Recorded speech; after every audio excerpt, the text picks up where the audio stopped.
Өзбекстандын өкмөт башчысы Абдулла Арипов Кыргызстанга келди. Ал Чолпон Ата шаарында өтүп жаткан Евразиялык өкмөттөр аралык кеңешинин кезектеги жыйынына байкоочу катары катышат. 19 августта Чолпон Атада Евразиялык өкмөттөр аралык кеңешинин кезектеги жыйыны башталган. Кечээ жыйын тар чөйрөдө өткөн. Бүгүн кенен форматта уланып, ЕАЭП өлкөлөрүнүн өз ара жана тышкы соодасын камсыздандырууну колдоо, товарларды ташып чыгууда белгиленген бир жактуу тарифтик эмес чараларды жакындатуу маселелерин, ошондой эле экспорттук бажы алымдарын карашат. Мындан тышкары шайкештикти баалоо чөйрөсүндө аккредитациялоо боюнча Евразия аймактык уюмун түзүү маселеси жана күн тартибиндеги башка бир катар актуалдуу маселелер каралат.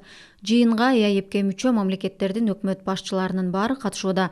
Алар Кыргызстанга 19 августта келишкен. Отурумга байкоочу катары Өзбекстандын премьер-министри Абдулла Арипов да катышат. Ошондой эле Кубанын премьер-министри Мануэль Мореро Круз видеоконференция аркылуу көз салат.